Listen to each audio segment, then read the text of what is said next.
You know what? I hope we're going to learn a lot from the discussion today. I know that my hope is that this will be raw. There will be a lot shared. There will be a lot of emotion involved because we have a lot of way to go. And the panel that have graciously decided to sit up today and be here for us and with us, I'm really forever grateful for you. And I introduce them to you today first before I pass it on to Sam Gani to organize this. So, Michelle, I want to start with you. Michelle Fraser. Everybody knows who Michelle is, and she is a leader in our real estate community, and she's a leader in the real estate Black community as well. And she has a lot to offer, a lot to say.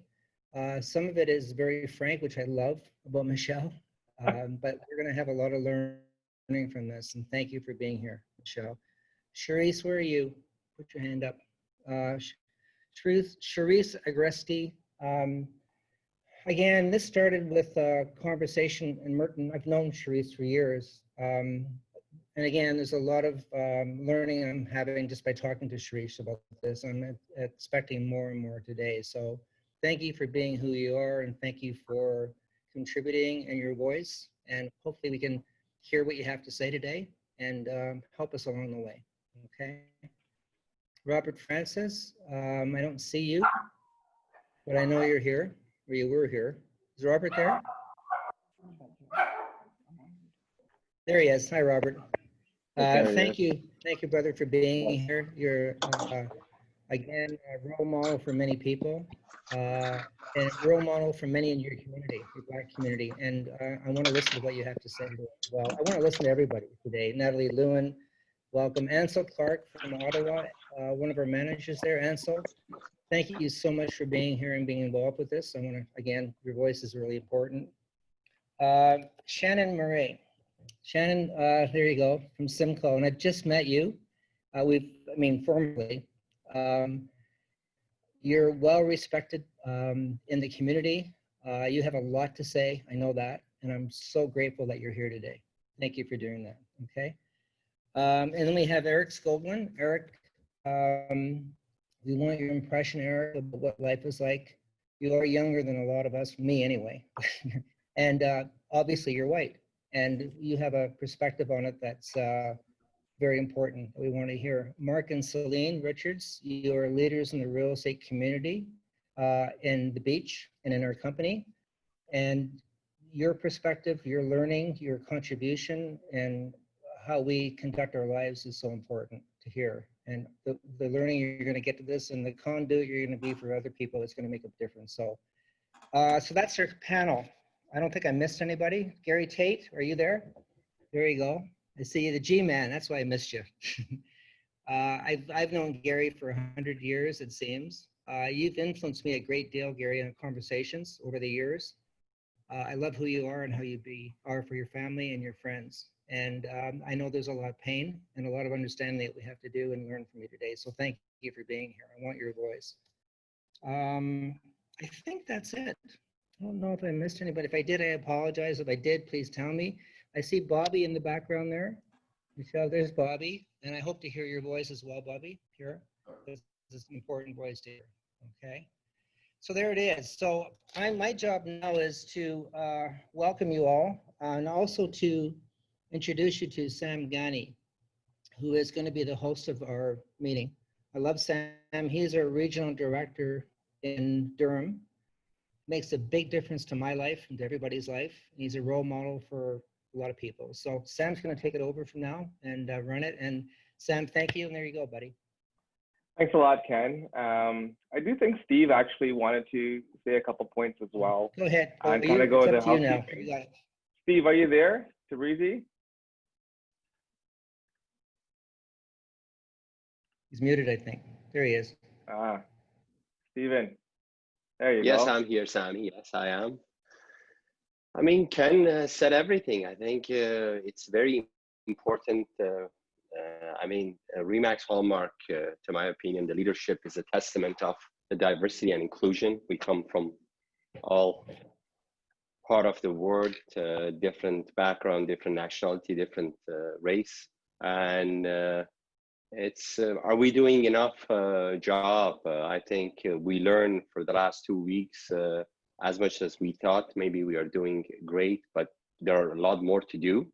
And I think the whole idea behind today's session is what can we do to make it better? What can we do to educate our peers, to educate our children, and also make a difference for the future generations, because we see many people out there from the Black community, and perhaps sometimes we feel, oh, there is nothing wrong, but it is deeply tremendous issues out there, and they all need our help. They all need our support.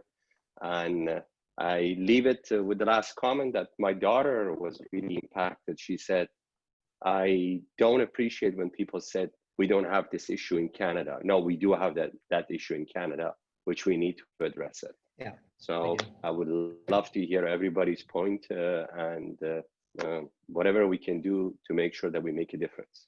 Thank you, Sammy. Thanks a lot, Steve. So I want to get started here, and thanks, Ken, for allowing me to jump on this call and actually sort of be the moderator. And I think it's really important to talk about our journeys in life and how we've, all reached to this level in our careers and in our businesses. And I really wanted to focus this entire meeting on two really, really impactful and important topics. And I sent a message out to our group chat that's been firing off a ton of information over the last few days, and that is education and also opportunities.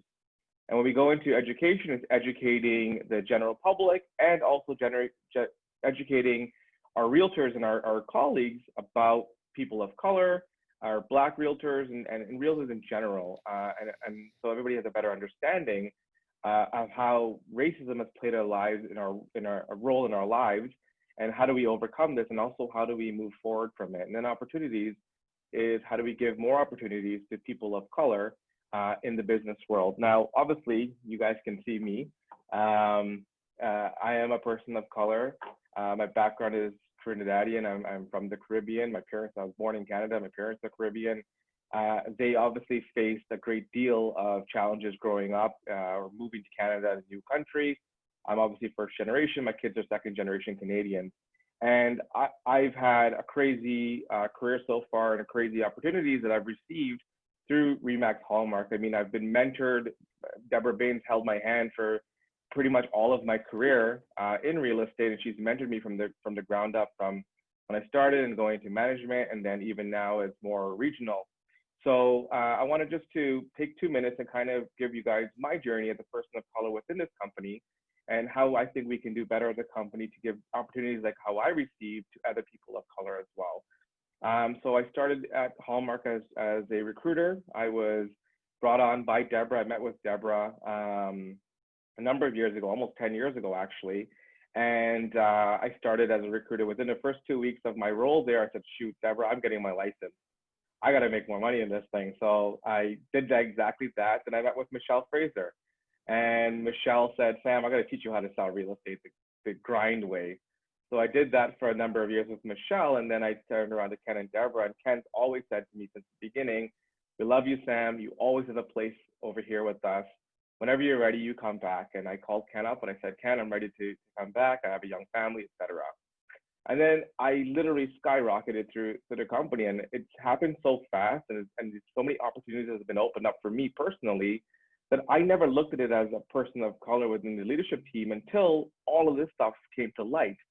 And I look around the leadership team and I see Ansel there, and I see Dan Henny, and I see John Durr, and I see people of color working alongside with me. And I never thought of it as an issue. And speaking to Charisse and Michelle on the phone the other day, it was really eye-opening to see what exactly is going on out there. I'm not going to lie, I've turned a blind eye to a lot of it, and I need to make sure that it doesn't happen. And if someone like myself is turning a blind eye to it, what are other people doing as well? So the point of this today is to really educate our peers and talk about opportunities.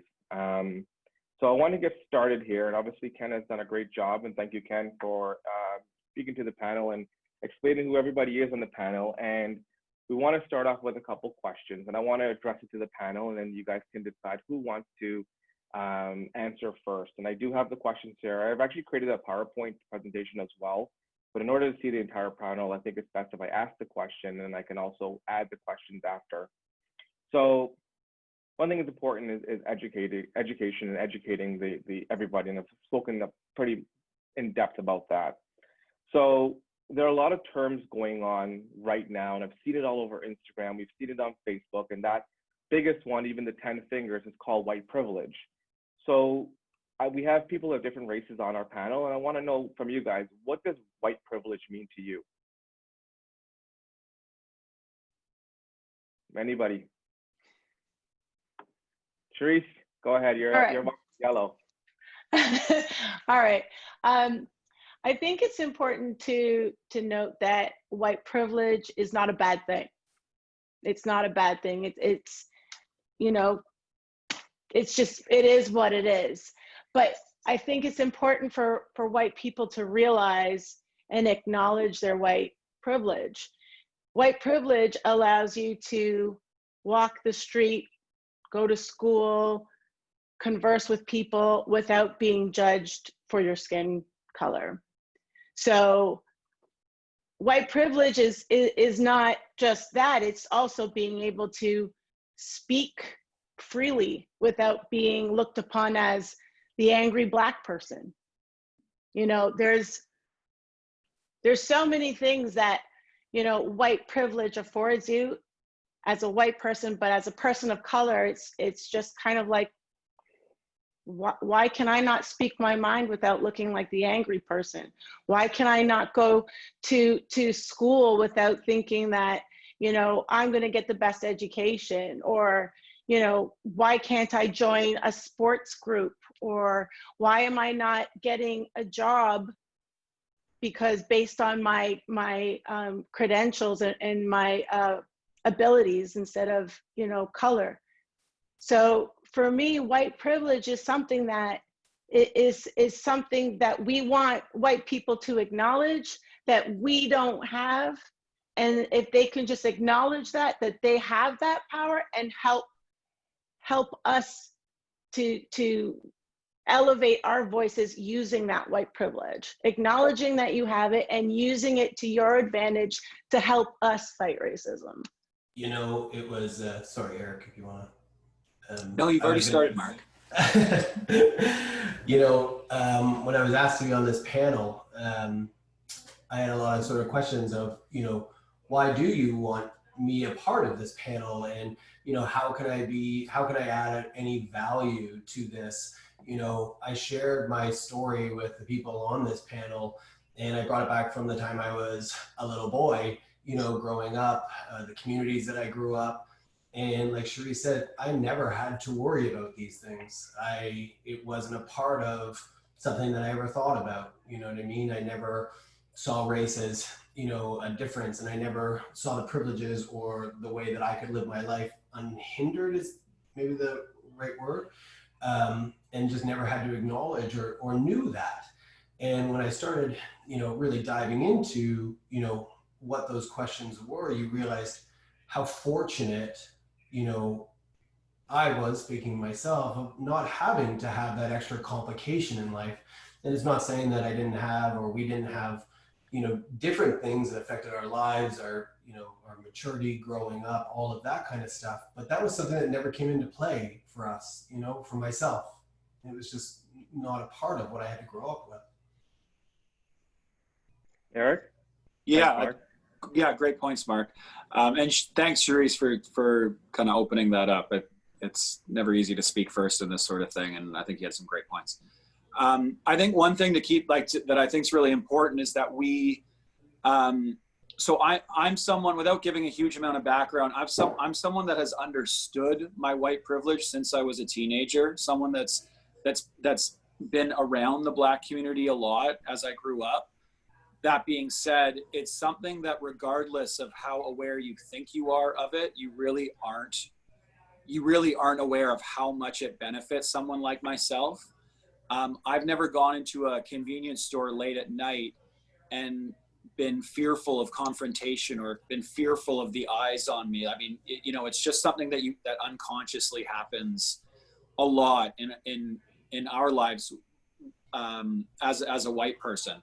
So I think it's just something that if we're all more conscious of it, or if, I think, and that's one thing that's great about all this panel, about the protesting, is that it's really waking some people up that inherently are not racist, right? I mean, I think that's a big reality, but the benefits that they have and not realizing them, like Charisse, like you said, it's one thing to understand you have white privilege or to agree with that thought process, but it's another thing to really use that white privilege to help people that don't have that privilege. So I think that's a great point.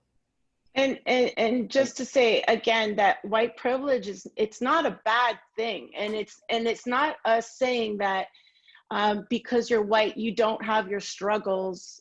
We're not saying any of that. We're just saying that with white privilege you don't have the same struggles based on your color of skin.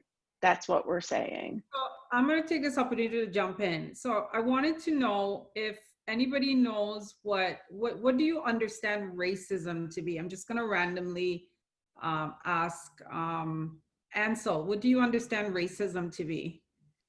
Racism is when you, I'm going to say when you discredit somebody strictly because of their race, or when you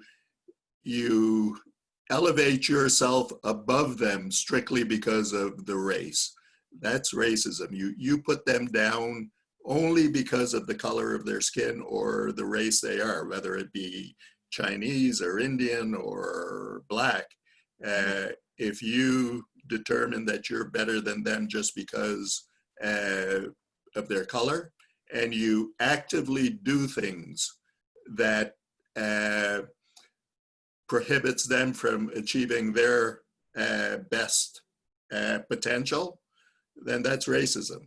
When you overtly or inadvertently, put yourself above them and hinder them. Right. Very well said. To me, racism has been something that I've been growing up with my whole life. And I've, obviously chosen to use it to my advantage, because I have been, ever since my mom died when I was 12, I went to an all-girls school in Trinidad. It was a prestigious all-girls high school, and a lot of white foreigners came to that school. And as a little black girl, you were automatically just the last one picked for anything. It was always the white girls picked first. So I always saw that growing up. And so with racism, to me, it's when you think you're superior than someone else because of the color of your skin. So I understand that with that comes white privilege, and nobody is hating on anybody or angry at anybody for having white privilege. But when you see you going in for a job application, or you walk into a convenience store and you hand in a $20 bill and your $20 bill is scanned, and then the white person is not scanned, it really, really affects you over and over and over and over. And some people who are mentally strong and who can rise above it, those are the 1% that will make a stamp in this world. The other, as you know, even as realtors, it's only 1% really rise to the cream of the top. I'm talking about really make a lot of money. You guys know what I'm talking about. But the other 99%, what happens? So when you're a minority and you're faced with like over and over your kids, I remember my son being the only black kid in Pickering. I moved from Scarborough to Pickering for affordability, being able to afford my first house, $165,000. My son went to Fairport Public School. He was the only black kid. And every day my son came home, he was bullied. His glasses was thrown in the snow. I had to move from Pickering to Ajax, where I thought there were more black people acceptable for my son to be able to be accepted. In between that, I tried to get him into a private school. And as soon as he went into the private school, again, he was, alienated and said, you need, he was a little bit hyper. He did not need drugs. He was told that he needed to get Ritalin and other drugs. And you had to like deal with that. But as a young Black woman and being married, my husband and I have been married since he was 18, I was 21. We didn't know any better. We didn't know it was racism then. We just kind of was going, okay, this is not going to work, so we're going to move. It's only after the fact, as we got older and became more aware, we realized there was racism. So for me, coming to Hallmark, it was really refreshing because I faced racism at my previous company. I worked there for 12 years. I was one of their top agents.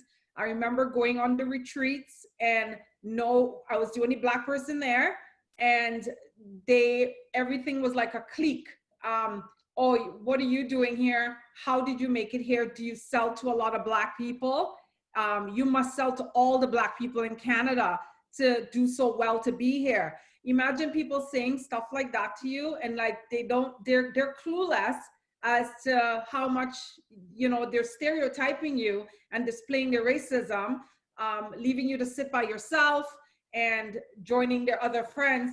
So it's really tough when you're a Black person. And to me, I just want to give that voice to know that it's not easy, and you can never compare your white struggle to a Black struggle. And nobody's blaming you for your white struggle. Your white struggle is actually life. Ours is life plus discrimination.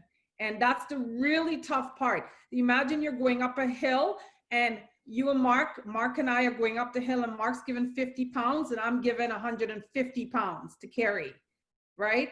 And we're still going the same destination, the same hill. So I just thought that, this panel is amazing. Thank you, Ken, and everybody who came up with it, is to really understand where we're coming from, and to always bring it up over the years with my leaders, and for them to sometimes say, it's all in your mind, Michelle. It's what people don't see, that when they see you, yet they do. Thank So you, I'm Michelle. going to take a big breath. That was amazing, Michelle. So try not to get emotional, so to be effective, because the pain is deep. The pain is deep. As Michelle said, in terms of relocation, I'm going to be 50 in July.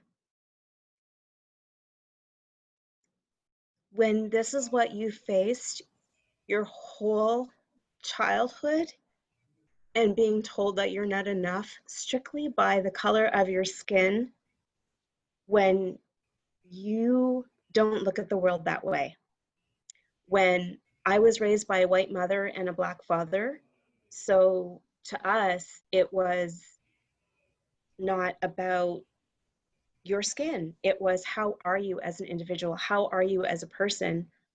And white privilege to me is, if you have been not criticized when you meet somebody, or if you're walking one way on the street and that person just looks at you and you haven't even said a word and you're off in your own little world, and they either move out of the way or go across the street so they don't walk in front of you. I didn't do anything wrong. So if you've never been judged based on the color of your skin, even before you open your mouth, or even if it's winter time and you can pass as white and you take your hat off and you have Afro hair and somebody doesn't understand, I face that as well. So it's about systematic procedures and the white privilege and the supremacy of what's been given. And I know when Ken asked me to share my voice, it's even in small things of advertising and the messaging that is being told over and over again, not only to ourselves in our business, but also to the next generation. you know, it's that it runs deep. So you know, thanks to our allies for helping us. And you know, when we say, you know, the Black Lives Matter, it's not because we're better than. It just means, as my dad says, it just means Black lives matter too. We matter as well. And how can we get through this all together? It's not that we're better, it's just we need to be heard. Thank you very much, Shannon. There's- Anybody else want to touch on the topic as well before we move along? Yeah, there's Okay. a couple of things with respect to what Michelle was saying about carrying that extra 150-pound burden up the hill. Well, that 150 pounds was passed on to me by my parents.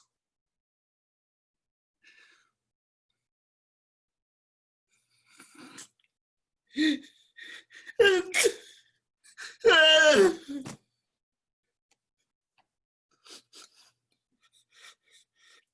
I have to pass it on to my kids.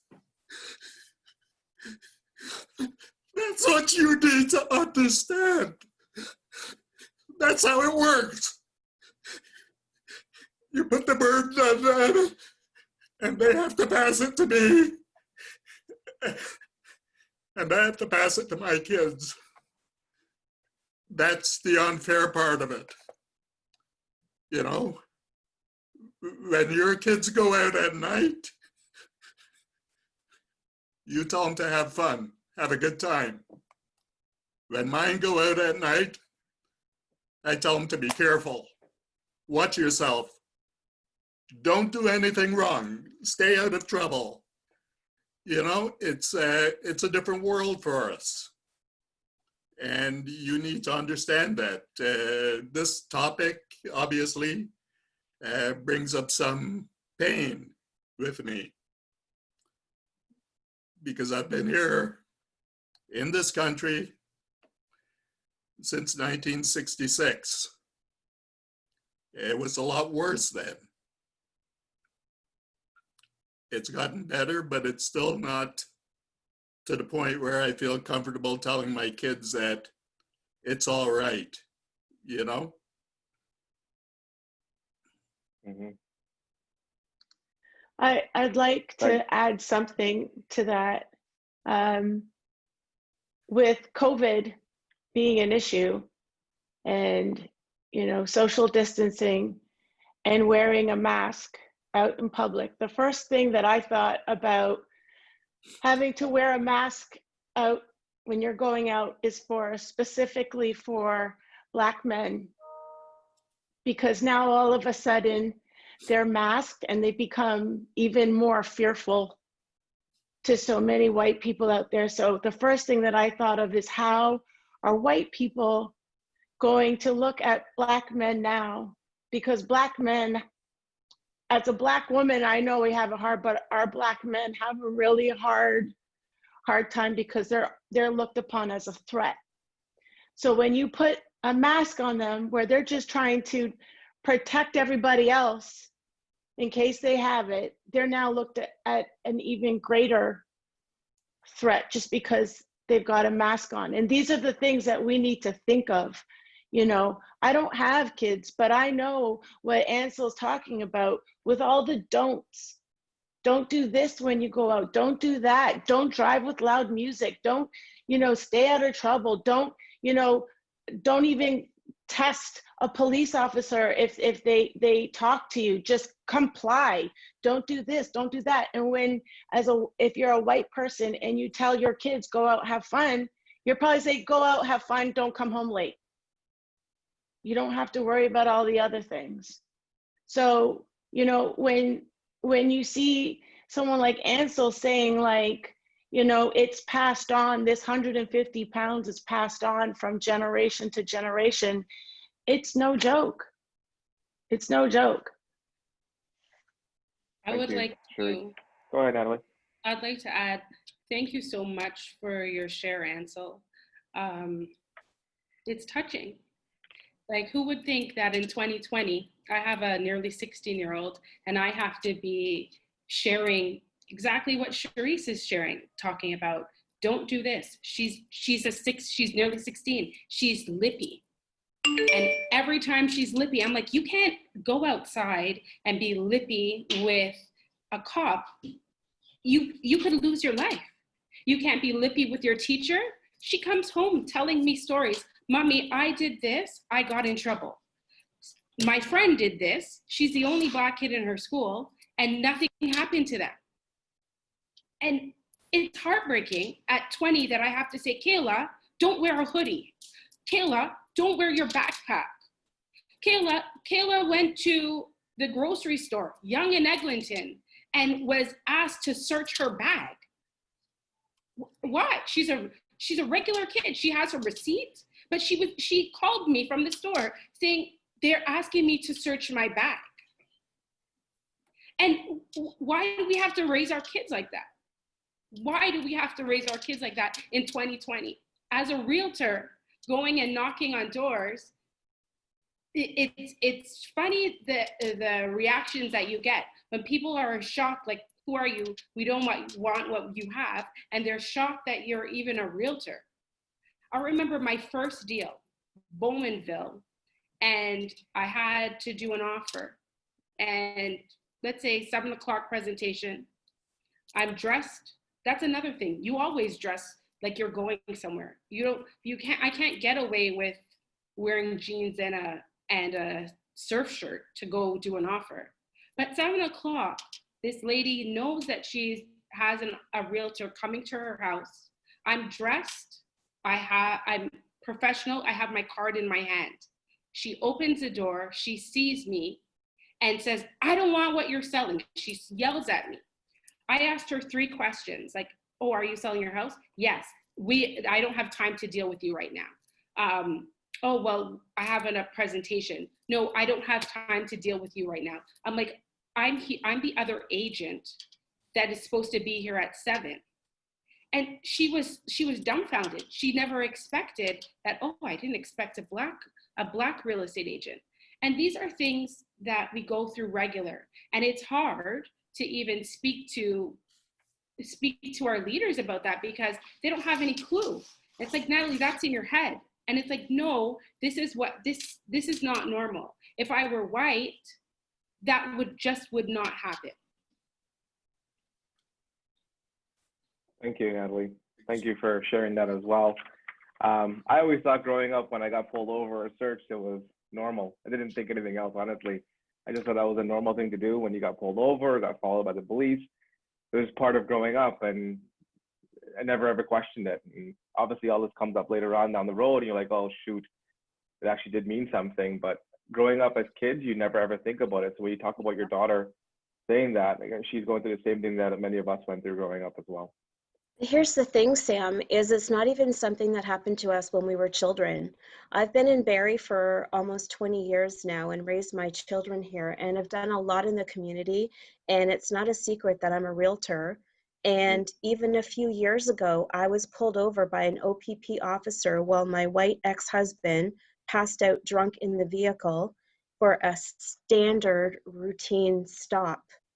And I was basically yanked out of my vehicle, not given my rights, and I was put in the back of the police officer the whole time he was telling me that I was going to lose my license right then and there on the spot. I insisted I had not been drinking, that it was my ex-husband who was passed out again, the white guy, and I was pulled over.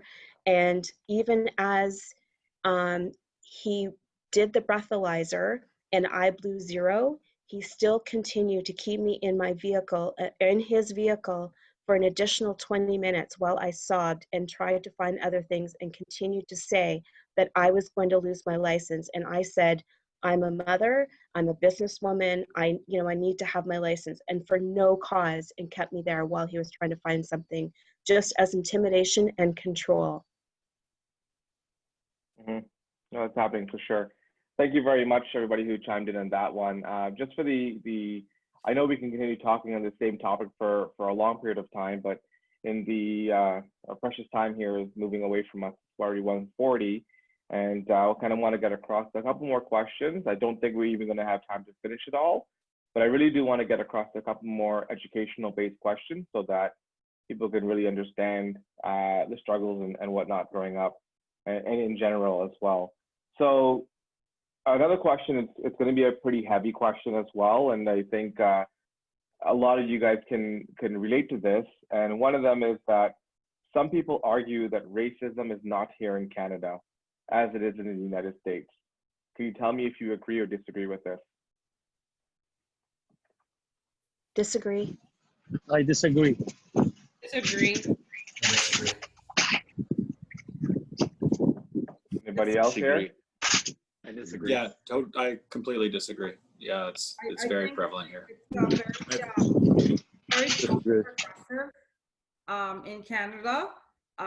Very passive-aggressive. You definitely see it, you know, based on the actions. I mean, I sit with clients and then they're sitting there, they know I'm in their home because obviously I'm a very good agent, but they want me to sell their home. But they're also telling me I don't want to be in this neighborhood or that neighborhood.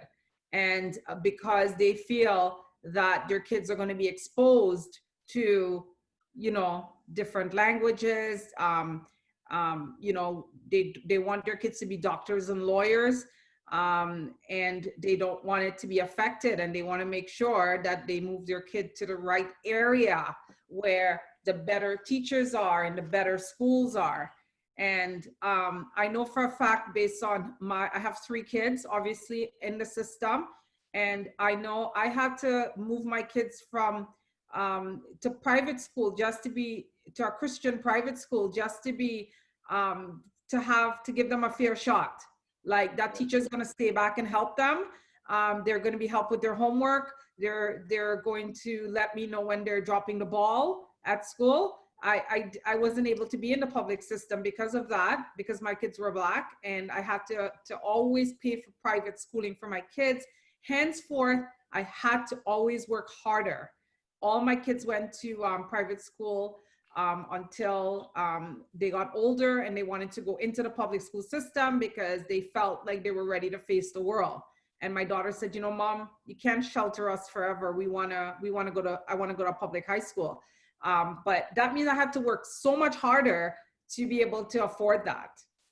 So it's definitely there.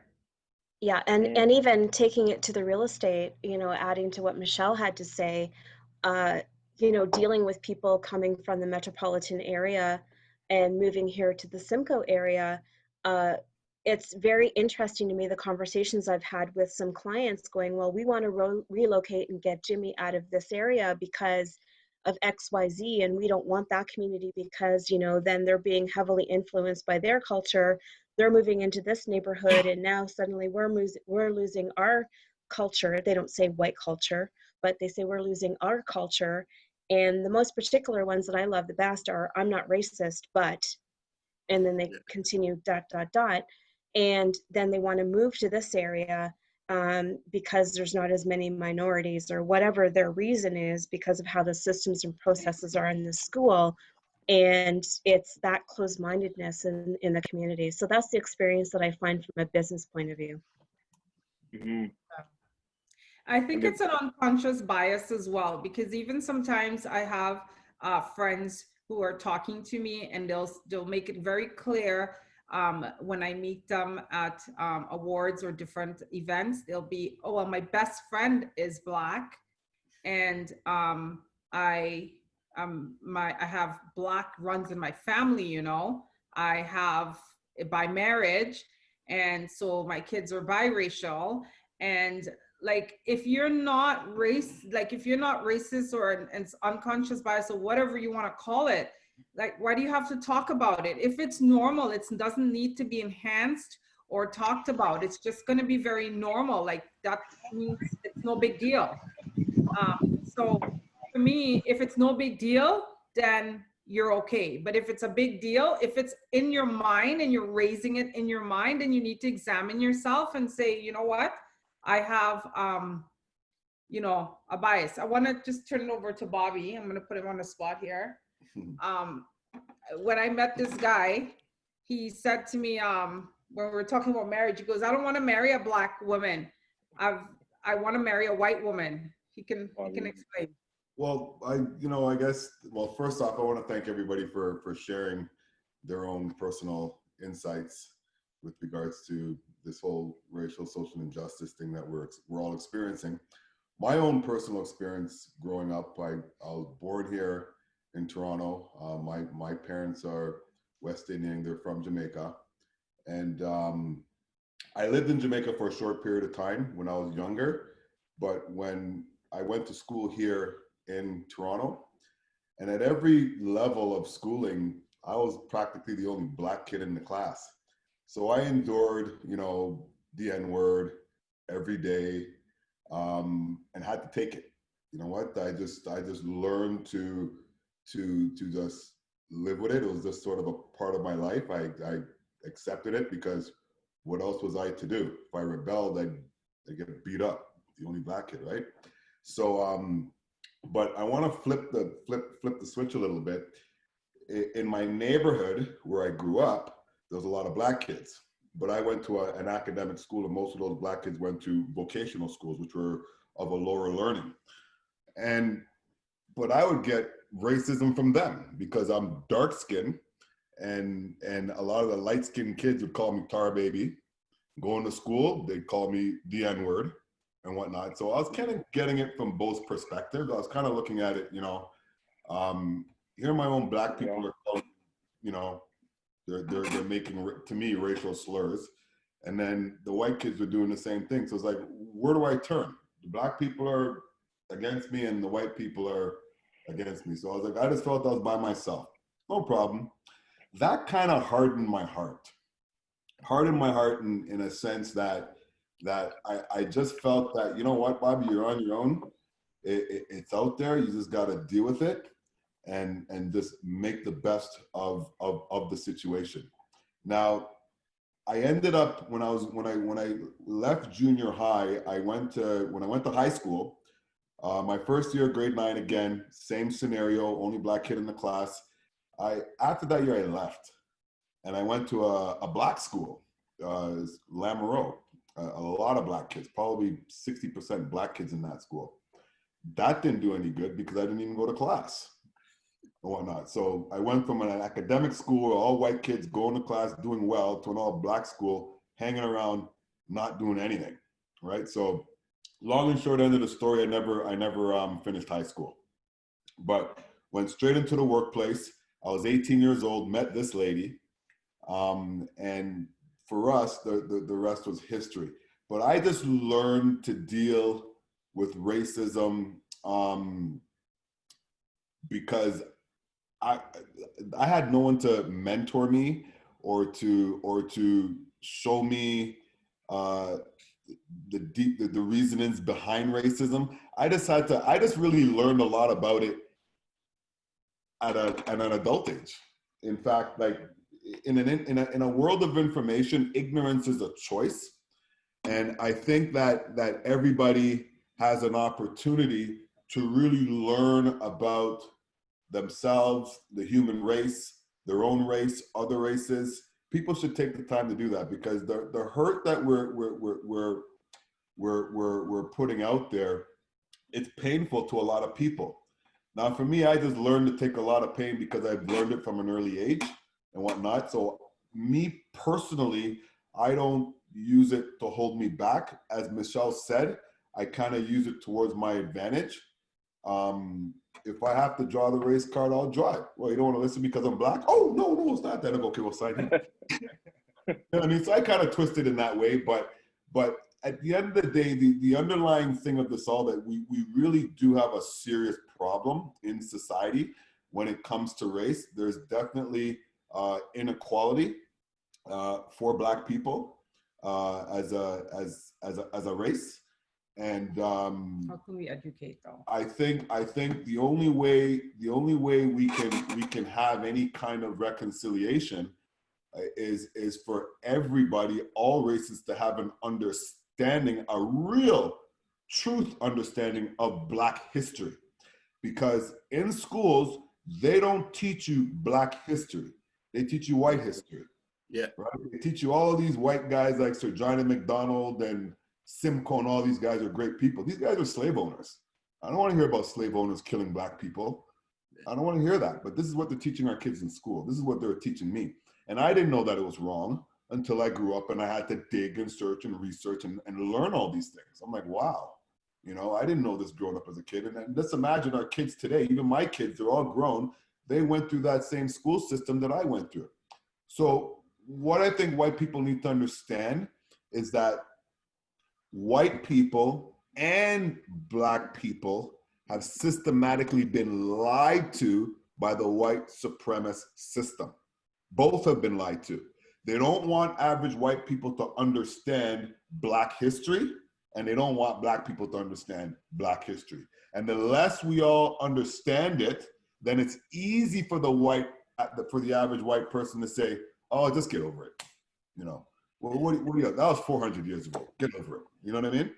But no, we can't just get over it because there's a lot of deep, deep embedded wounds that's been passed on throughout generation, through our whole race as a people.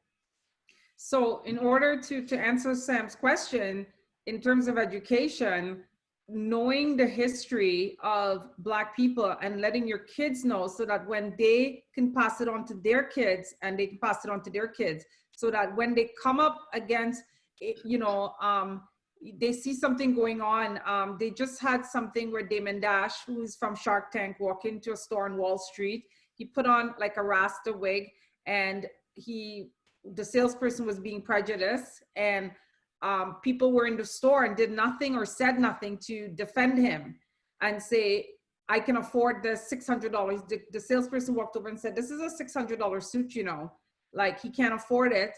And everybody knows Damon Dash is worth over $250 million.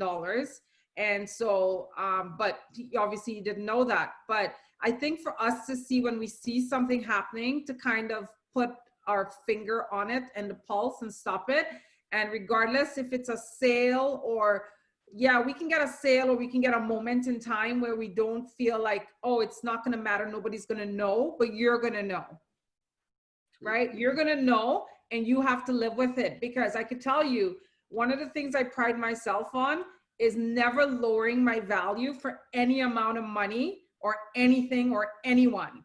I stand up to clients all the time when they try to think they can talk to you because of the color of your skin.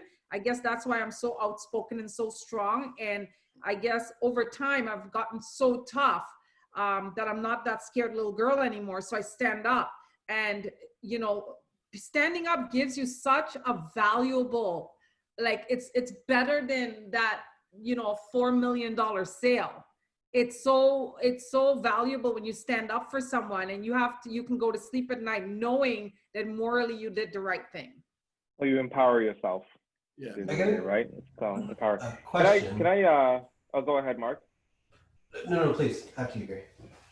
No, please go ahead. You have a question. So I guess I love how strong, well, everybody is on this panel. And Michelle, you know, who you are and your strength, and, you know, I've known you for many years now and love everything about you. And the stand up. So, you know, Charisse brought up, you know, and I believe Natalie did as well, about, you know, Black men standing up, and then how is that taken by another race or other, you know, police officers or anything like that. You know, how do somebody stand up and not have that conflict in their face, so that you can stand up, be strong, be proud, and not have to worry about what the repercussions are going to be from that? Well, I can talk from a standpoint of being a light-skinned Black woman, you know, and because of that, you know, sometimes when I'm in circles of friends that are all white, sometimes people won't even look at me as one of them, meaning a Black person. And because of that, you know, they slip in their racist comments or jokes and so on. And me personally, I had remained silent because I didn't want to be the person who just ruined the whole vibe, or, you know, wanted to be seen as the angry Black woman. So I kept my mouth shut. I didn't want to make people feel uncomfortable. So instead I felt uncomfortable. But now I've realized, especially with this movement, that I'm done with that. And I think if we it all need to, means, right? right, I'm done with that. And, you know, for those of you that know me, I'm also an influencer on a travel influencer on Instagram, and I've lost followers for standing up, but I don't care. I don't care, because this is my truth, and I'm not going to allow myself to be hurt and uncomfortable because I'm not standing up for who I am and for what is right. So what I'm hoping everybody does, regardless if you're, you know, black, light-skinned, white, whatever, is just stand up for it, no matter how uncomfortable that you feel. And for all those people, especially white people, who say that they want to do better and they want to learn and grow from this, you have to be willing to get uncomfortable. Yeah. I think Thanks, Cherise. Can I Thank say you. something for a sec? Can you guys hear me? Yeah. Thanks, Ken, for throwing this together. I grew up in Ottawa, like Ansel, so I had to leave Ansel. So I left Ottawa in '93. I've lost 3 people to the hands of the police in my lifetime, and I know that people cannot say that. I've had a friend, Vincent Gardner, shot in a house, a reggae band, and it could have been me. And, you know, every time I walked into the house subsequently, I look at the chair that he got shot in. I lived across the street. Vincent, you were across the street that day? Yeah. So this pain is deeply rooted. And then everyone's sitting here, you know, what can we do? But I ask you this, you know, do you know about Africville? You know, that's Canadian. And then people say racism doesn't exist in Canada. Yet this morning I had a tall glass of water, and I know that my native brothers in this world cannot do the same. So how can anybody even think about that question? I think that question is ridiculous, because there's still people today who cannot even get a glass of water. And why? Happily because of the color of their skin. So I joined this panel to have a discussion. However, you know, it's white people who need to talk amongst themselves. I used to stand up, and my opening line was, do white people notice when there are no black people there, or do you only notice, you know, when whatever? I forgot the joke, but the real thing is, you know, it's not your issue. White people don't have to talk about it. White people don't have to absorb the pain. That you can go on, count your thread count, live your lives, you know, jet off to Florida. You know, if you go to Florida and you're sitting there 10 miles down the road, my people are suffering. So I've always been a rebel. I don't dress up, and I'm holding on to this pain, but it's part of life. You know, my mom told me, white people, their bread is buttered. Ours is just kind of thing. But if you have toast with no butter, it's okay. You get used to it, right? And then my dad would say, I have to work twice as hard. But I wish he told me I had to work 10 times as hard, because I had another black friend who became a lawyer, and that's what their parents told them. You have to work 10 times as hard. And the other thing I wanted to say was the reservation system. Here's another thing about Canadian history. The reservation system that we have today, the Indians Act or whatever, the people from South Africa came to Canada to learn how they handle their natives. So if you want to be really do something, learn the history, the truth. Dig. You have to dig for it, because it's not in books. You got to find it. The internet's a great place. Well, maybe I shouldn't say that, because there's doctors with internet degrees. But the internet is a great place to get this information now. So there's no excuse for anybody not to know about Africville, not to know about the reservation system, apartheid, all these things that we have to deal with. Chase is going to have his license in 3 or 4 months, and then we'll have the talk. I've been stopped. So sorry, I just want to finish up with, I've been stopped over 50 times, and they either do one thing: you get really good at it, at talking to police, or you fail and get to big. So I believe I've become really good at talking to police, and the reason is I don't believe in laws. I don't believe in rules.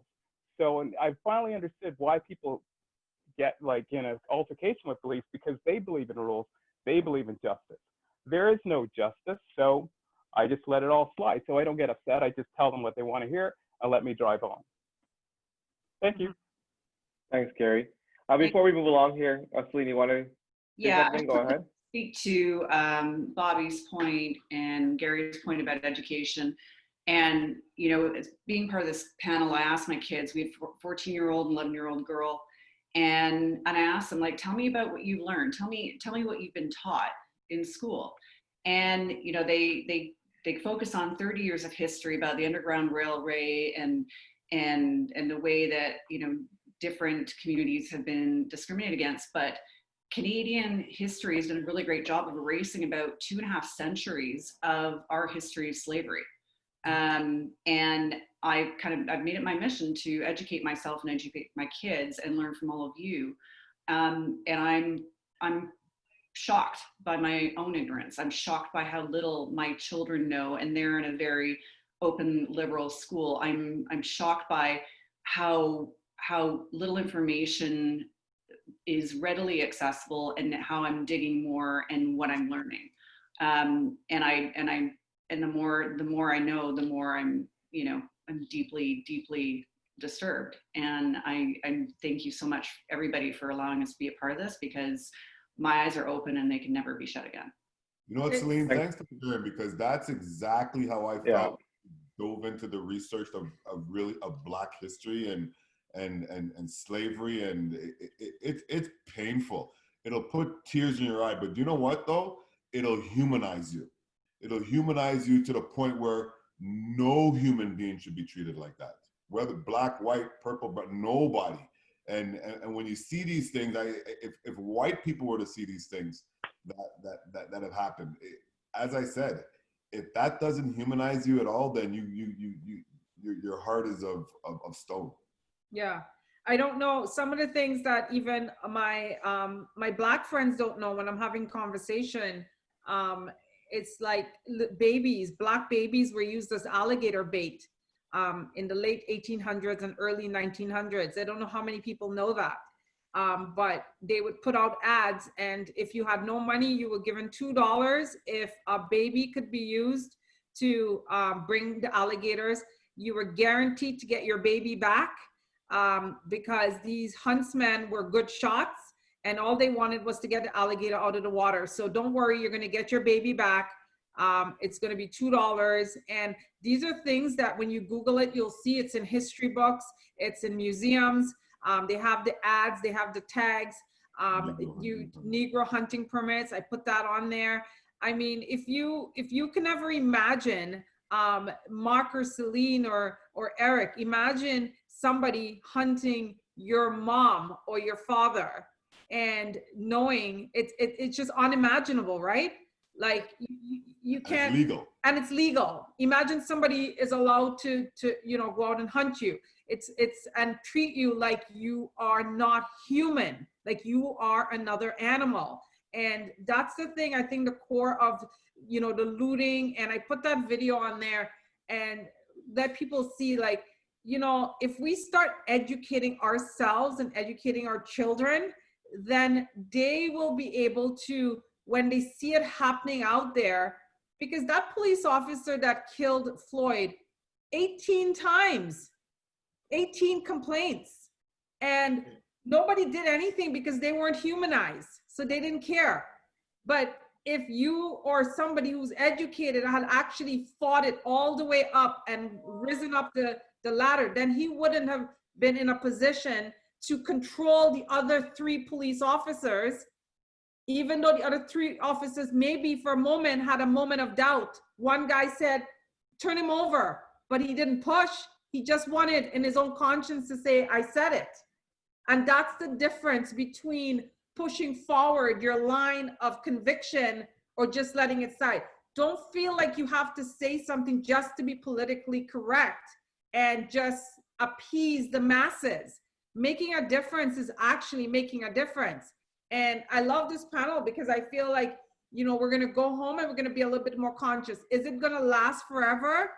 Maybe not, but at least it's a start. And if one person changes and one person's mindset is changed, the world could be a different place. We just need one Here's person. The thing. Somebody asked, Mo asked about how we feel about that. Sorry to interrupt, who was about to go.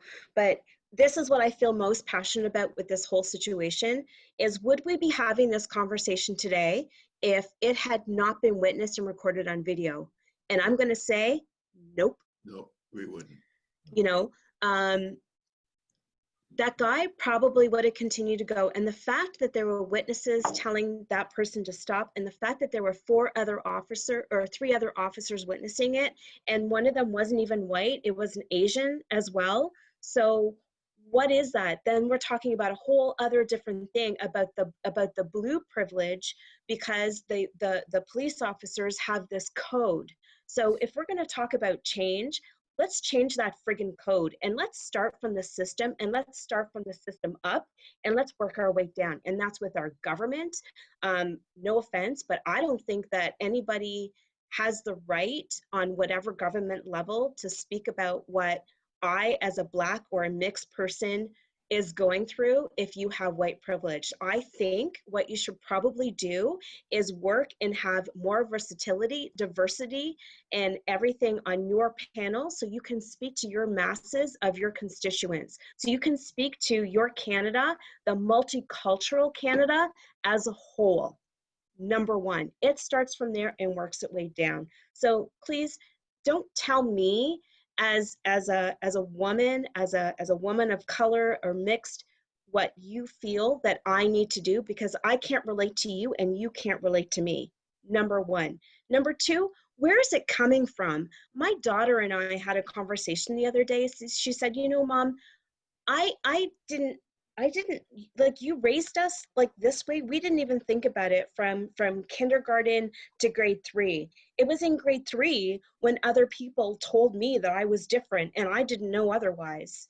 Like, so, you know, until my friends' parents saw you pick up or whatever and this and that. So yeah, please, let's start with the system up and go down. And I know I'm very passionate, as we all are, about it, but Thank you. Michelle triggered me. You know, No, thank you very much. I think it's, That's, hold on one second, Sheree. Sam. Okay. No, I I can just just want- get my 2 seconds in here? Yeah. Because it is 2:06 right now, and I understand everybody wants to talk about these different topics and stuff. But I'm only on the second question, and we literally have 54 minutes left. So if you don't mind, I'm gonna move forward. I actually haven't heard as yet from my friend down in Leslieville, Robert Francis. Robert, you there? Hey Sam, I'm here. I haven't heard anything from you at all, so I'm gonna call you up really quickly, and I'm gonna move on to my next question. You know what? Thanks, Sam. I've been listening to everyone, and it's obvious that we've all felt this injustice. I work in Leslieville. I think most of you guys know me and know me very well. Mark and I, Celine, Gary, we all work in the same community. I'll tell you one thing, a tool that most agents use that I don't use, and I don't feel comfortable using it, which is door knocking. I'm a big, imposing Black guy. I'm 6'2", 240 pounds. I don't feel comfortable door knocking. Not because I'm not good at it, not because I'm not good at talking to folks. It's just that I'm a big Black guy. It's not typical in this community. And as such, I know doors have been slammed in my face previously because I'm a big Black guy. I'm not blinded by that fact. I know people have walked into open houses and have asked, where's the realtor? I'm the realtor, right? I've experienced those kind of racism in this community in the downtown core of the city of Toronto, right? So similar to my fellow co-workers there who have gone into homes and, you know, Natalie just talked about trying to present an offer and the door was slammed at her. I've walked into offer presentations and sat next to other realtors who were discussing the numbers with their clients, and they looked at me and continued discussing the numbers with their clients because I don't look like a realtor, right? Have I won real estate deals because of that? Absolutely. I just don't look like a realtor. Have I gone into stores, restaurants in the city of Toronto, and people believe I can't afford to dine in this restaurant or shop at Old Firm Fruit or anything like that? Of course, I've experienced it. I've experienced police brutality. Most people don't know this. I think Michelle and Bobby knows this. My dad was killed by a cop, right? So I've got a lot of personal experiences to this. Mark talked about you know, standing up and fighting. Mark, the truth is, I'm a big Black guy. If I'm to stand up and fight, in most instances, chances are I'm not going to get out of that situation.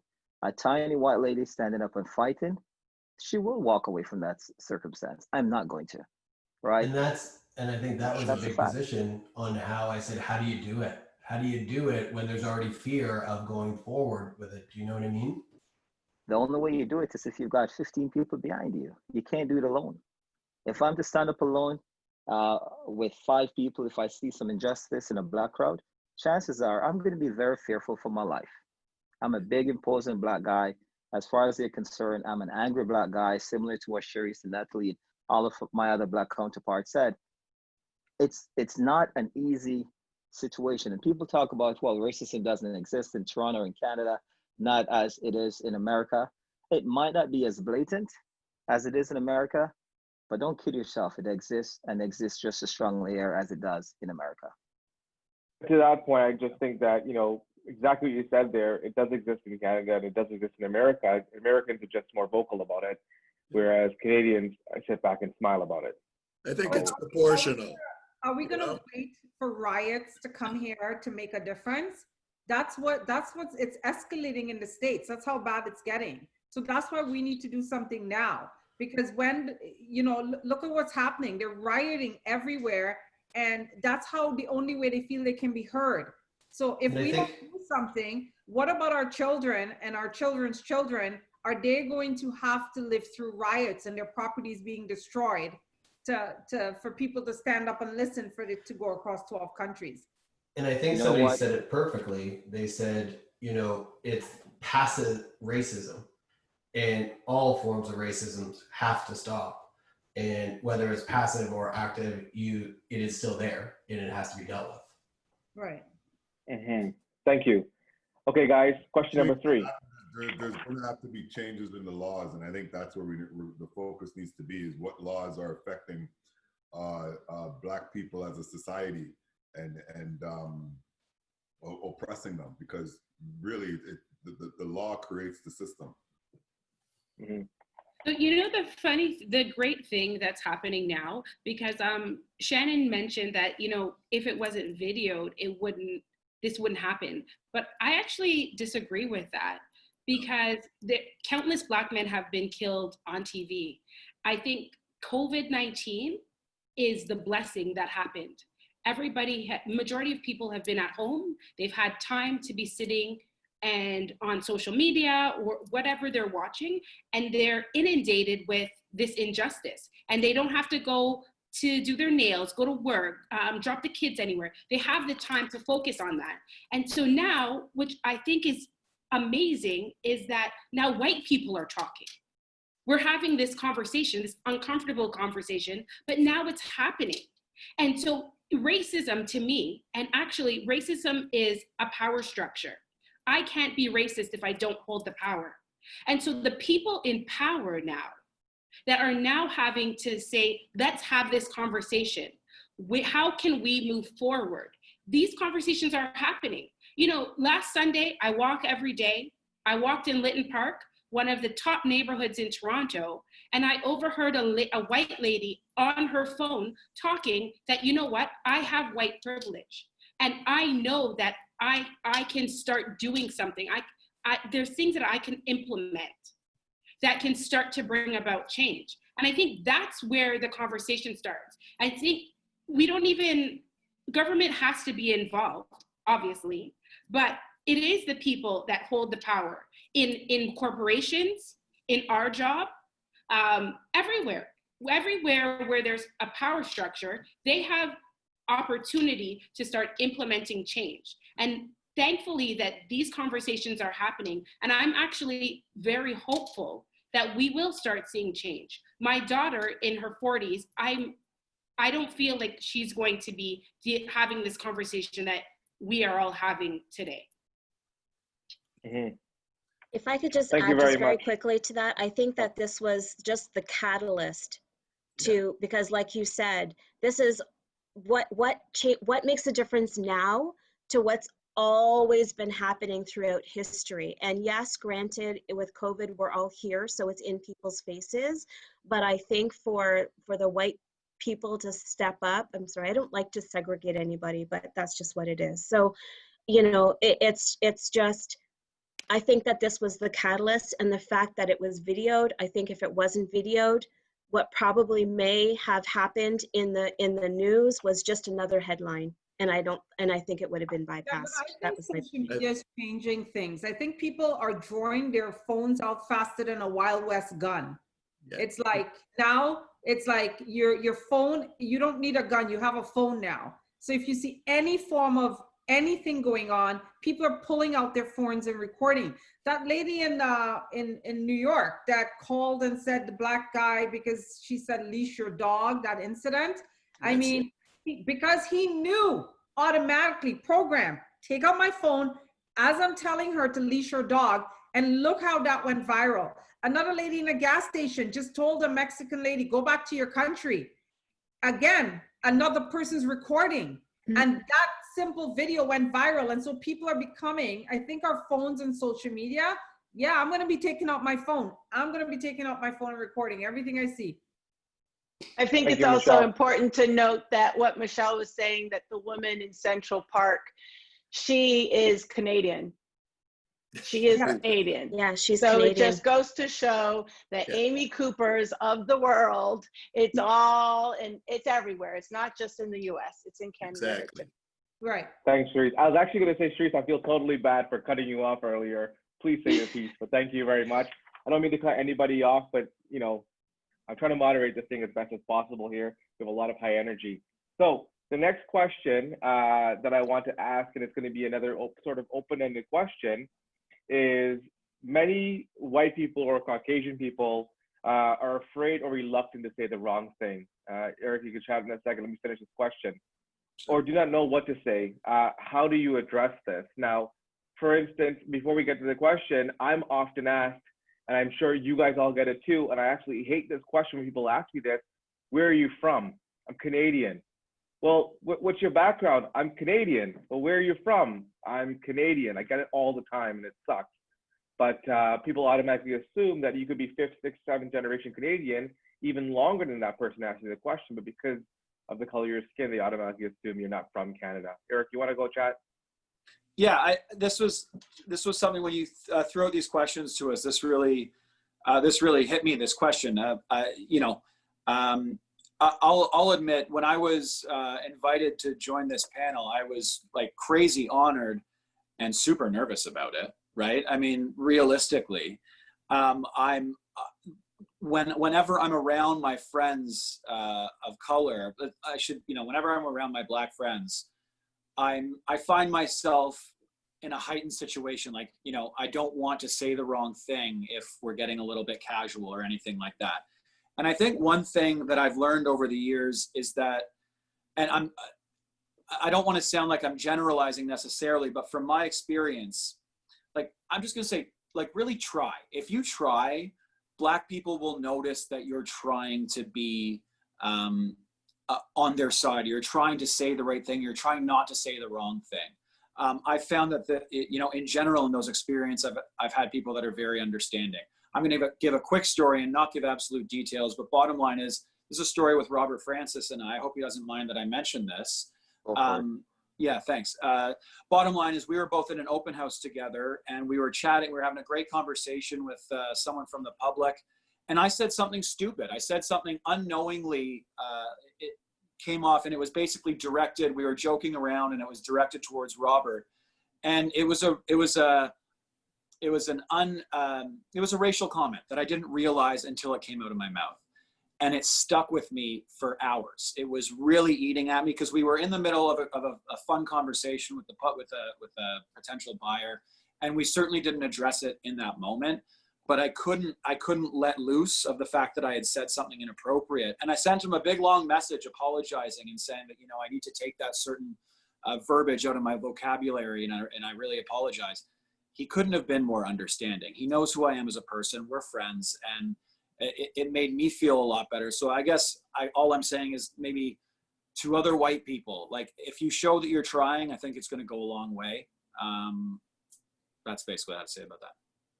So there's a sales book out there that says, that I've read, that's really helped me in my sales career, and it's called Go for No.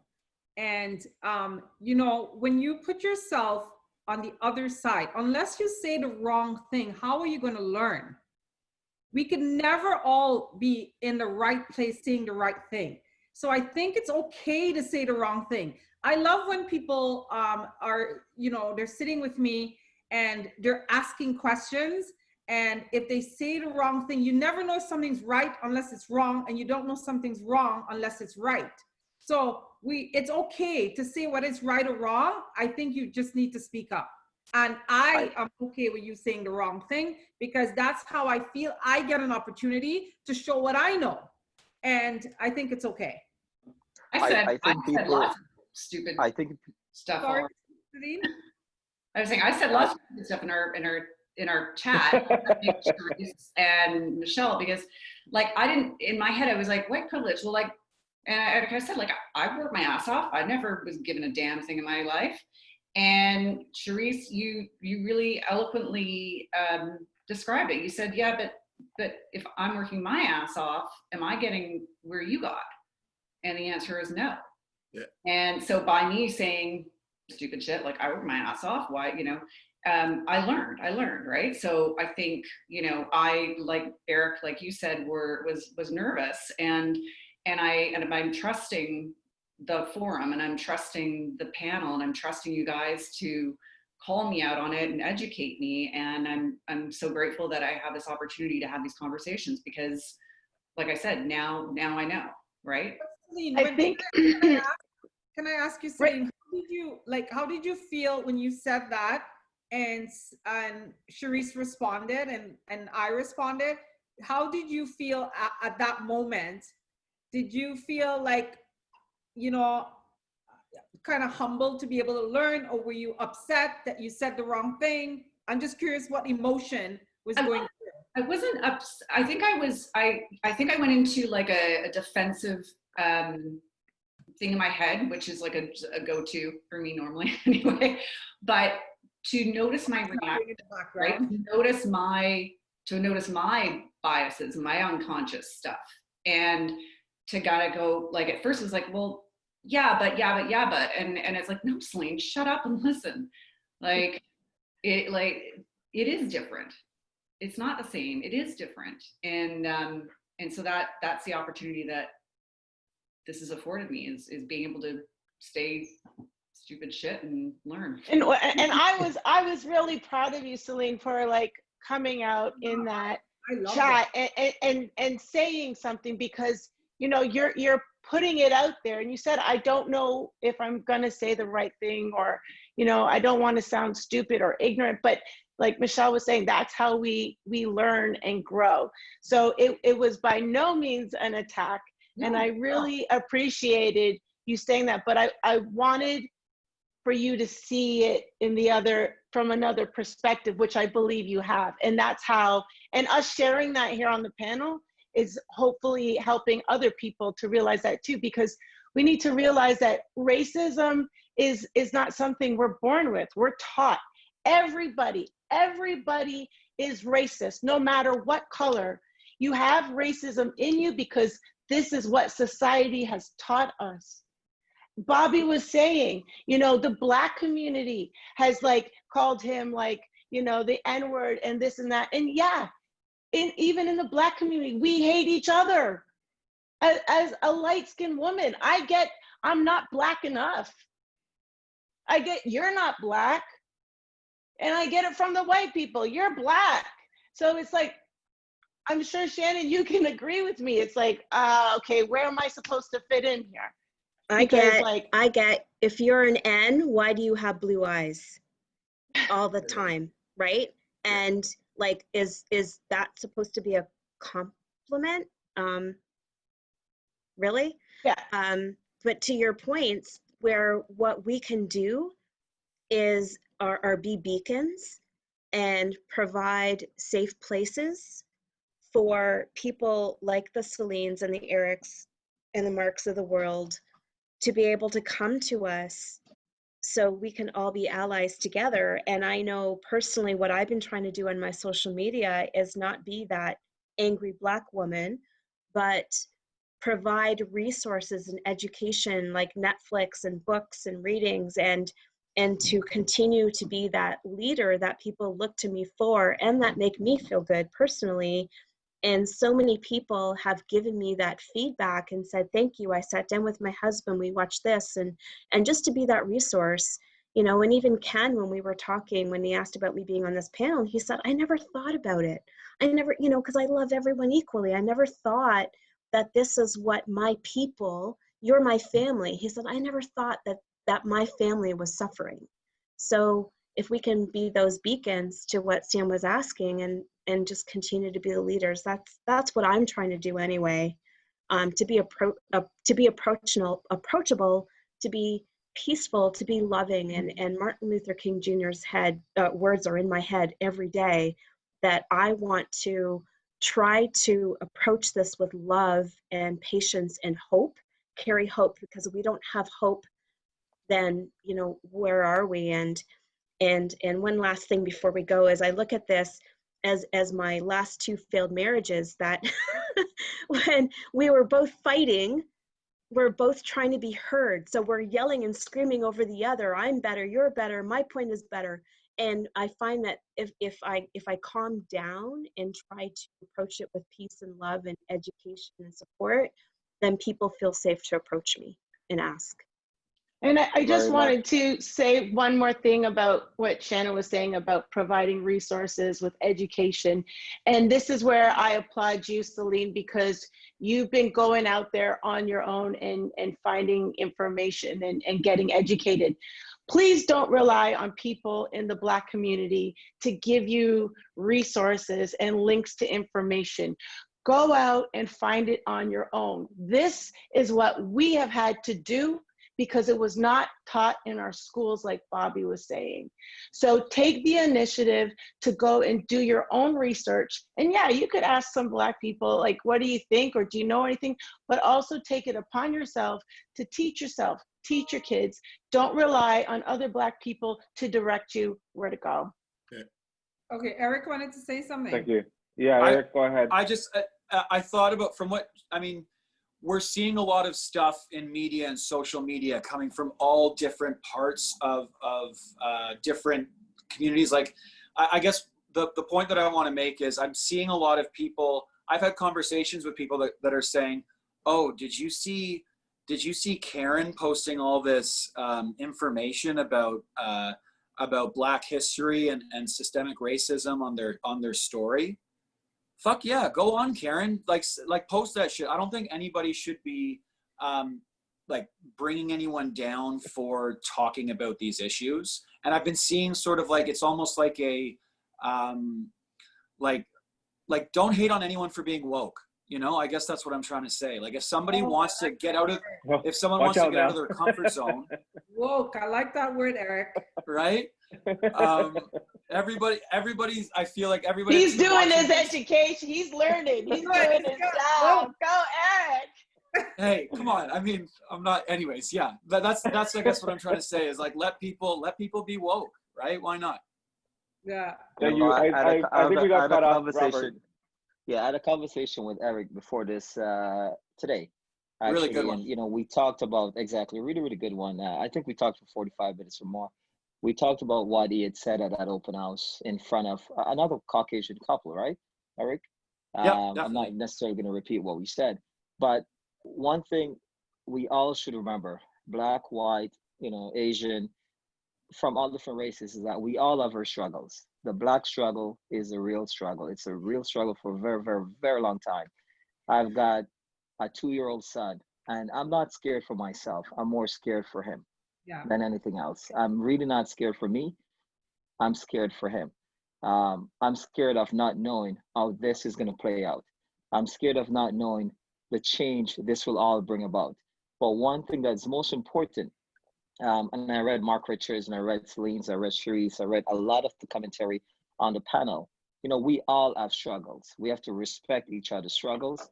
If we feel compelled to be a part of this fight for our people, for the Black people, be a part of the fight.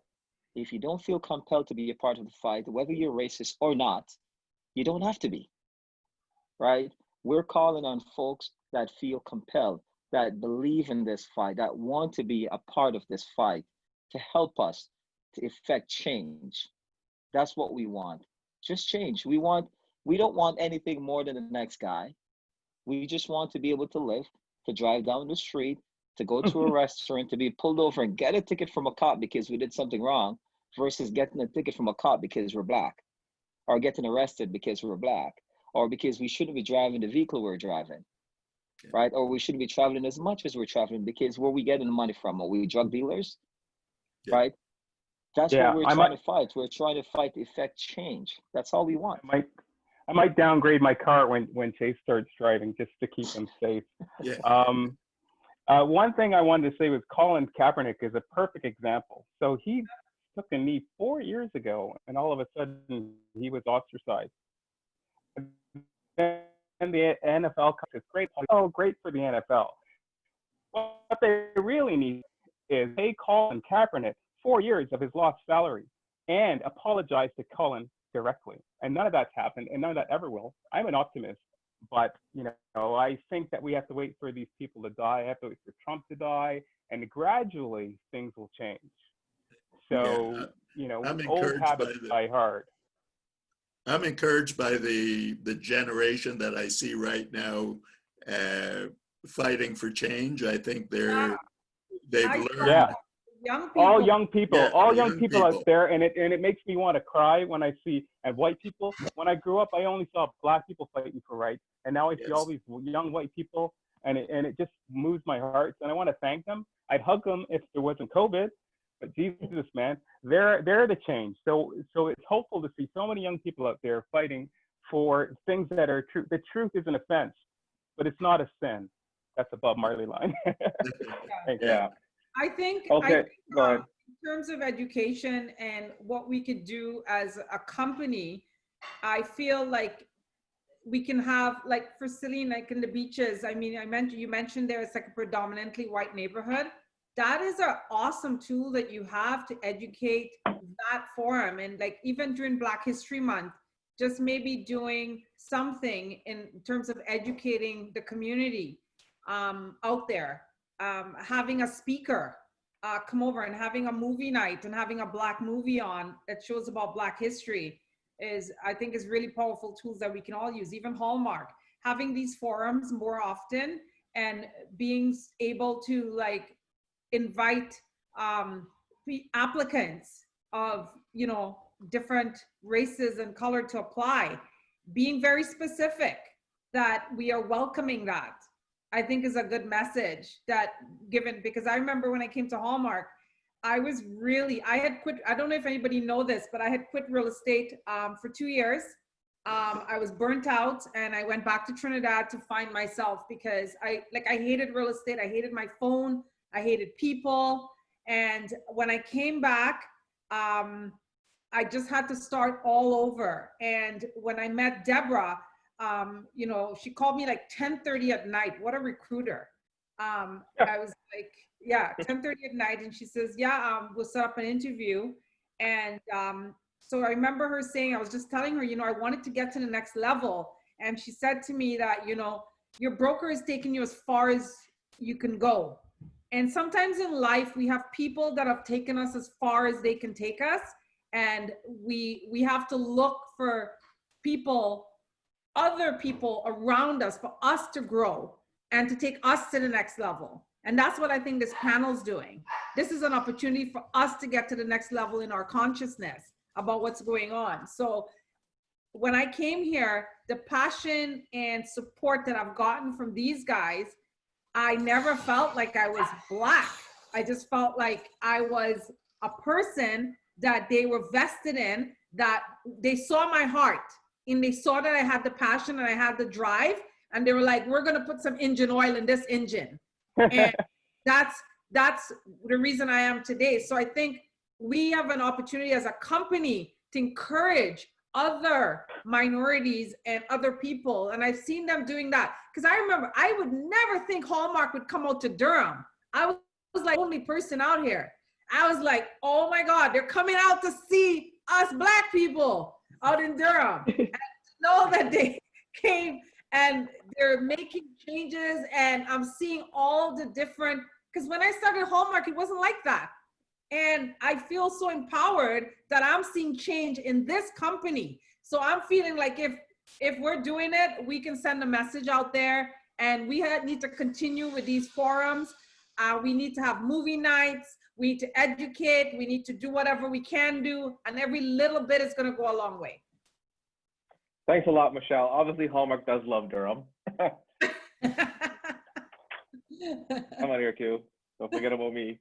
Okay, we do have another question here, and I am strapped for time, so I want to kind of move it along just to try to get even maybe just 2 more questions in. I think I'm going to skip my other question, and I do want to talk about this one. I think it's a very important topic, and it's opened up to the entire panel as well, for sure. So I've thought about it. I'm going to change it as I go along. So growing up as a person of color has its challenges. We all know that. We've been discussing it. For those of you who have children, what are some things that you feel is absolutely necessary to teach the next generation based on your personal experience? Ooh. It's a heavy one. I can I just personally say that 'cause don't I have have. Sorry, can I say something? Yeah. Okay. Because I have kids, and you know, it's really difficult when you have kids, because everybody loves the cute little black kid. They're like child actors, you know. A child actor will have a great career, and then when they turn 16 or 17, they don't have any work anymore, and they're just, and they usually have a hard time dealing with it as a child actor. So there's no real difference. So I remember when Chase was like 11 or 12, he asked my wife, who's really good at, you know, sharing information and talking and whatever, not like me, or communication, that was a thing. He asked Mom, why is Daddy so angry? And the reason is, it's the fear that I have for him. So I realized I didn't want to make any mistakes, and I'm just telling him, you got to do this, you know, and then I realized, you know, I have to let go. I have to let go of this fear and trust that he's got all the skills to navigate this whole tiptoe through the system like I did. So, you know, I just think that we've got all this fear for our children, yet you just kind of have to have faith that things will work out. And I heard this great information about from a client, which really shook me. She said, "Ho, when you're hungry, angry, lonely, or tired, do not discipline your children." And that stuck with me. And I remember Chase was like a year and a half, and he wouldn't put on his diaper. And I'm like, you know, because West Indians have this thing where, "Man, I gotta show you." So anyways, and I was just about to put his diaper on. And then I remember my client telling me to halt. And I picked him up, and I held him, and I rocked him for like 15 minutes. And then I put his diaper on. And I knew if I did it my way that I was going to, he would have been crying for another hour and a half, right? So as a parent, you just have to have faith that things will be okay and things will get better. Thank you. Cherise? I would like to say that I do not have kids, but what I would like, you know, for all of you with kids to teach your kids is that not to be, and some people might be surprised by this, but not to be colorblind. Do not be colorblind. Recognize different colors, because that's when you respect people. You don't act in a derogatory way because of the colors, but you respect them. So saying that you're colorblind, it's not going to help. Instead, do things like, you know, if you have a little girl, you get different colored Barbie dolls, you get different colored dolls, and you can't ignore that there's different dolls or different people. Same with books. Your book shouldn't be, okay, we've got a bunch of books and then we have a black book. No, that black book with black stories is just a book like every other book. So just have a diverse collection of books, of dolls, of toys, of stories, things like that. So do not be colorblind, but just introduce it as something that is normal. Thank you, Cherise. Anybody else on this topic? I think even movie night, like having your kids look at Black movies with you and tell them to be open to asking questions if they had questions. Kids are like so non-judgmental, they're taught it. So if you open up that at a really young age and like open up conversation with them, you'll actually hear what your kids are thinking, and then you have a moment to address it.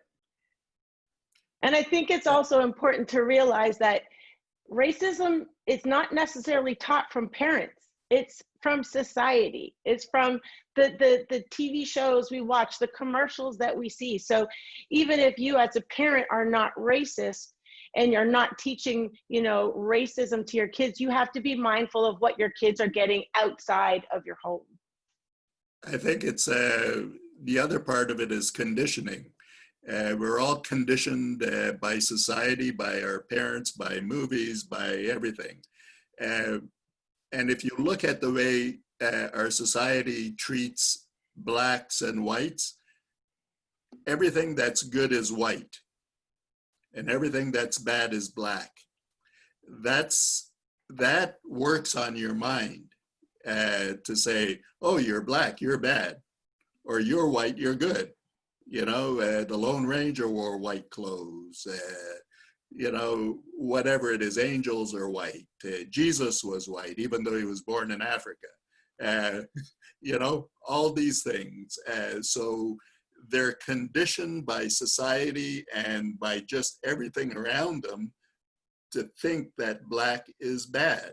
And so you have to make a conscious effort not to continue that. You have to make sure that they see blacks in a positive manner, that they see all the good that we do, that they appreciate the color of their skin, both our kids and other kids out there. The worst thing you can do is, you know, teach your kids to be afraid of their blackness or to be ashamed of their blackness. You know, I spend a lot of time talking to my kids about it because they're mixed race, but in reality, they're black. You know, the world sees them as being black. So it doesn't matter, you know, the tone of their skin color. They're considered to be black in this world. So they have to understand how to act. Thanks, Ansel. Thank you very much, Ansel. I think that's really slick. You know, even when for immigrants. So Michelle was mentioning she went to school in Trinidad. I wonder what the white people in Trinidad call themselves. You know, we're called immigrants. White people all over the world, all my white friends, they're called expats. An expatriate. How noble is that? Whereas if you're black, you're an immigrant, right? Yeah. If you're white and you travel anywhere, you're an expat. And you get together, and it's not even bad if you get together because you're not kind of planning anything. It's just the system has failed us, and everybody's living this dream that it's good. And I personally believe this is why you're seeing all these shootings in schools with the children, because they're waking up to this dream that's a lie. Thank you very much, Gary. Mark and Celine or Eric, you want to touch on this topic before we move on here? I think Michelle, your idea is great. We've been, you know, I've been, like I said, making it my mission to educate not only myself but our family. And we watch Boys in the Hood, and boy, did my girls have their eyes open. You know, like they as much as they've been educated and we've raised them, I hope in a positive manner towards all people, they didn't have an understanding of what it's like. And so when we share with them, like, here's what life is like for a little black girl in different circumstances, your age. And the founder of Black Lives Matter, we were sharing stories of her upbringing and her experiences. And I think it's not just important to, you know, I think all kids need to be educated and you know, taking that time, because they're not getting it in school. They're not. So, you know, we as parents need to, like all other things we need to educate them about, no matter what our race. I think we all need to educate them. Thank you. If I don't mind, I could just throw this question back to Ken, because Ken's raised 4 very respectable boys out there, and obviously I'm sure the race topic did come up at some point. And, you know, Eric has been very vocal with regards to everything going on as well. And I really give a lot of kudos to Eric during this time. I've seen him on social media, in our chat. So kudos to you, Eric.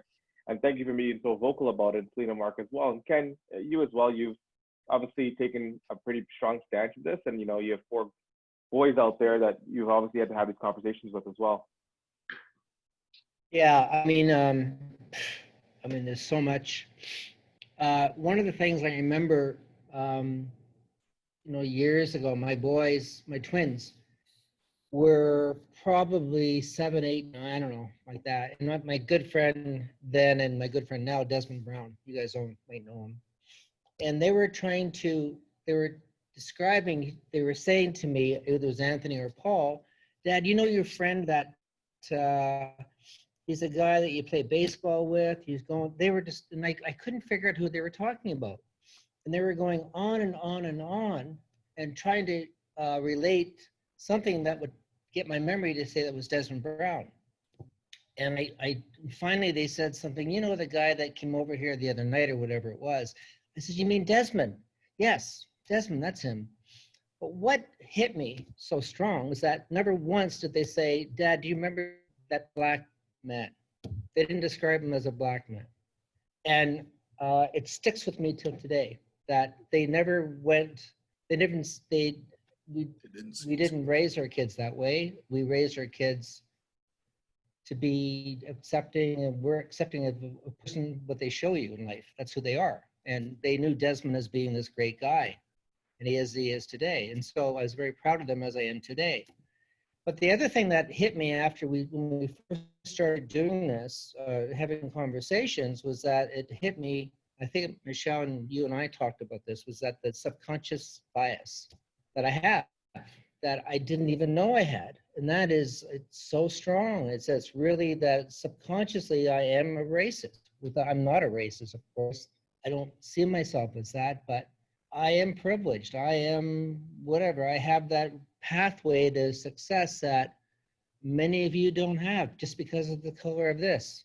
And and I didn't realize that. I didn't realize that I would say, listen to Gary Tate, you don't remember this conversation maybe, but I relayed this to Michelle 10, 15 Kenny, years I do ago. remember it.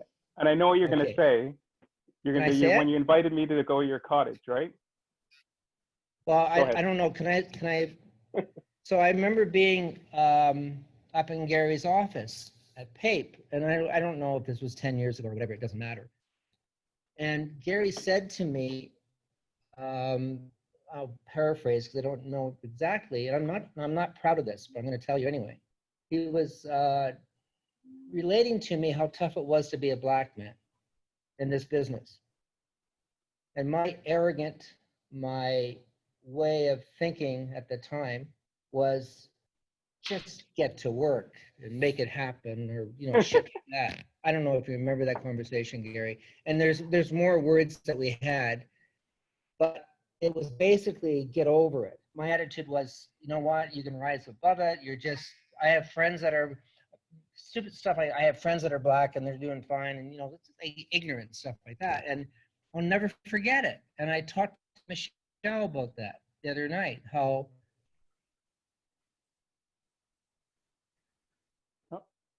Oh, he lost you, Ken. He froze. I remember that now, Ken. And let me. Oh, he's back. He's back. Ken, sorry, you froze there. Yeah, we missed. Oh, you remember it now? I do remember it, and I want to say something about. We all mentioned Hallmark. Hallmark has been amazing. Hallmark has changed my life, Ken, and I would hope that you never ever feel bad about your interaction with me. You changed my life. And here's the thing about Kenny. He met with me. The owner of the company meets with me every week and gives me encouragement, tells me to write 10 letters.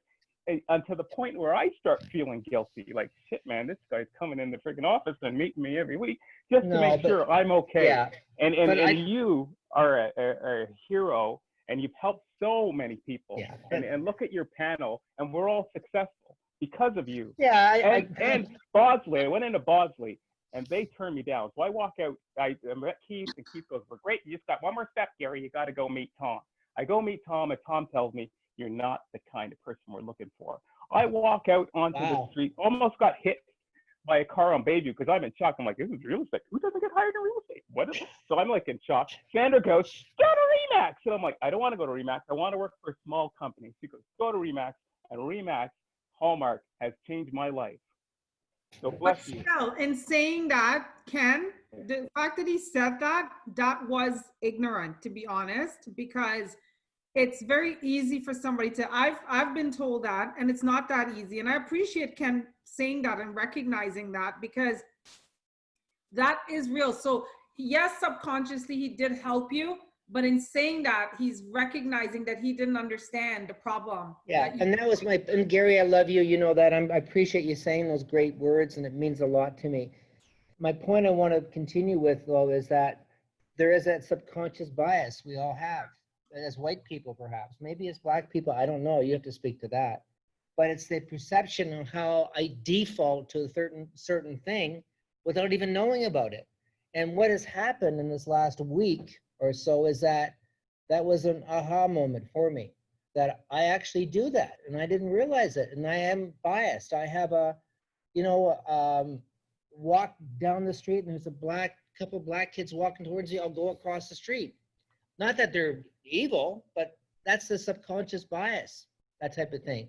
That's no more though. That can't be no more. That can't be, and we as a company can't be, we're subconsciously biased as well. And I don't know, we don't profess it, we don't do it, but we have to be more aware of it. We have to provide a pathway for more Sams in our life to find that, because I'll tell you, I had this pathway because I'm white, and it was easier for me to get where I am in my life because I was white. If the same guy, Black, beside me, it would have been a lot tougher, as Anne so greatly said, or somebody said, 150-pound Michelle, 150-pound weight on my back, or 100-pound for Mark. It's easier for Mark. And that we have to stop. That's that unconscious bias that we have to work on. And that's what we pledge to do. And another thing with unconscious bias is, like, I see people saying this all the time, I don't see color. Don't say that to people. You have to see. When somebody says something to you, don't respond. That's a big, to me, like, then you're not recognizing the problem. You've got to say, you know, yeah, I hear you. You know what though, Michelle? Color, say, Yeah. I hear you. What, And by saying, I can speak for myself only, by saying I don't see color was always said and meant as an equalization of we're equal. Both of us are equal. but it's not I don't look- interpreted by us. I get it now. I get it now, though. I get it. And so I'm just educating and Yeah. saying that is not something that we like to hear. I hear you. I hear you. Yeah, because Yeah, it's, I get it. yeah, then you don't, then, yeah. Thank It's you. important that you see our color, because once you see our Well, color, that's it. I think Charisse wrote that or shared. understand Yeah. what the Yeah, struggle we're that not we all- have. We're not all the same. I agree. I think Shannon, you wrote that. Or If you somebody see did. our color, you'll see our journey. Yeah, That's good one. Thank you. Thanks, Thank you, Sam, guys. for So asking. I have a very short time left. I really want to ask this question because there's not many questions in the chat. I've been going through it. But what can be done now to provide more opportunities to people of color? Just to kind of piggyback on what Ken was saying there. In general, or Remax Hallmark as a company? I'm seeing a Well, lot of, Remax Home as a company and in general as well. so I'm seeing a lot of companies when, like, on at the end of their commercials, or they are saying, making statements for equality and for people. I think by just doing that, making it part of the social media posting, making it at the end of your message, having periodic, you know, conversations. Say, hey, we're in Durham, we're in Toronto, we're in the beaches. We welcome everyone to apply, people of color, actually addressing it and calling people out to do it, because it's an action.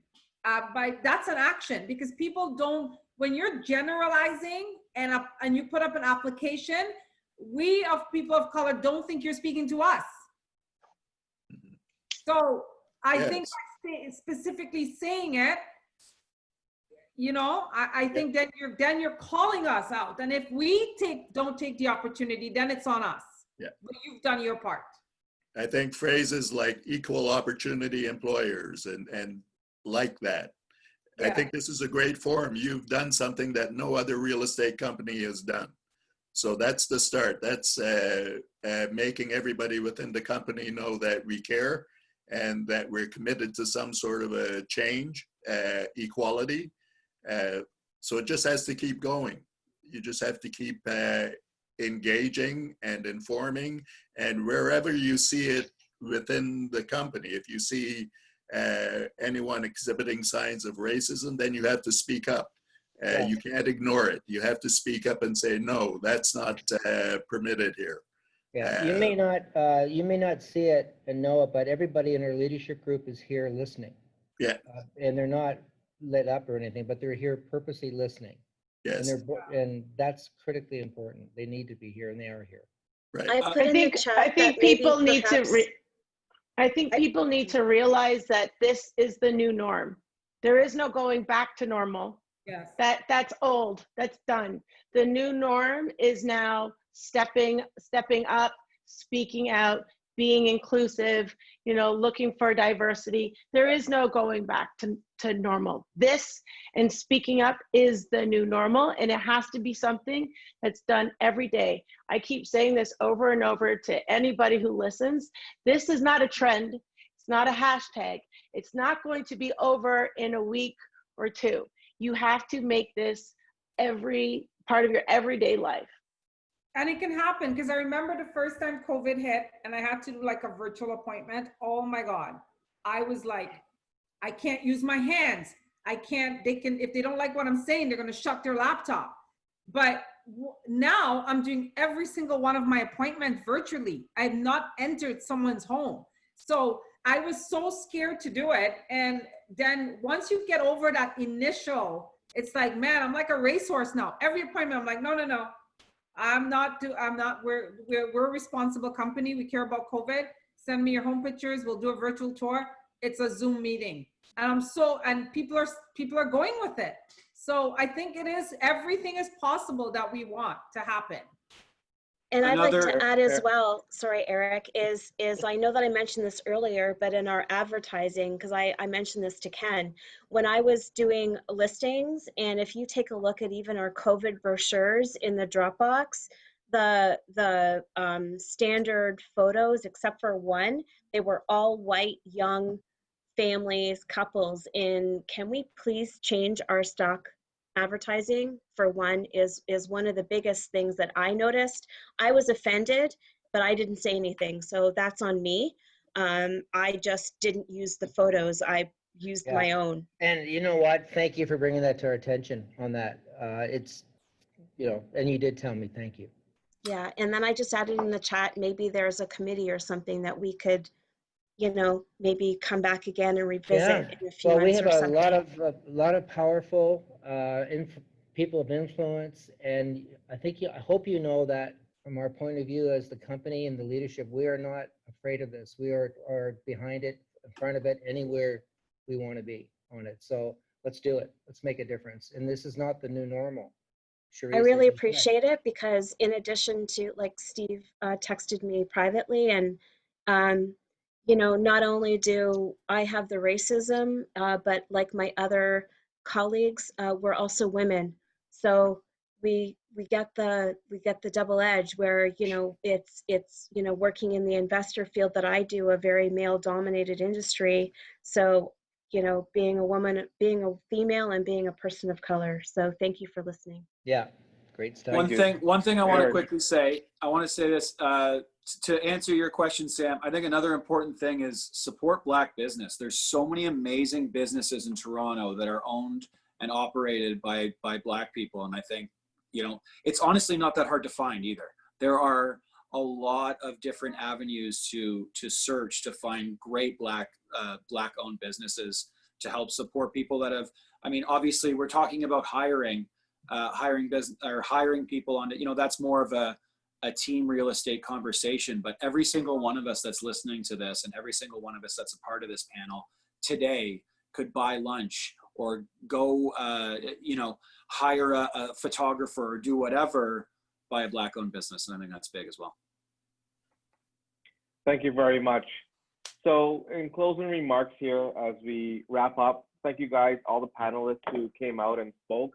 I think that your messages have been heartfelt, and I think that a lot of people have raised a lot of awareness about people of color in general, and what is a day-to-day life of somebody, and also dealing with your children as well. Ansel had a very emotional and impactful story to tell, and I really give kudos to you, Ansel, for sharing that today. And I think this panel alone goes to show, it sounds cliche as hell, but going back to our mission, vision, and value statement, that Remax Hallmark is not bystanders in the communities we serve. And this is a part of doing that and not being bystanders and really showing force and getting out there and promoting the fact that we are supporting Black businesses and we are taking this situation head on, and we acknowledge racism does exist in Canada, and as a company we are fighting this tooth and nail. And once again, thank you for all of our panelists, Ken for setting this whole thing up, Mark, Celine, Michelle, Charisse, Natalie, Eric, Ansel, Shannon, Gary, and Robert. I think I got everybody there. Thank you guys so much for coming out. And I'm going to call an end to the meeting at this point. Anything? Thank you, Honor guys. to you, everybody. Thank you, so much. everybody. Thank you. Thank you. Thank you very much.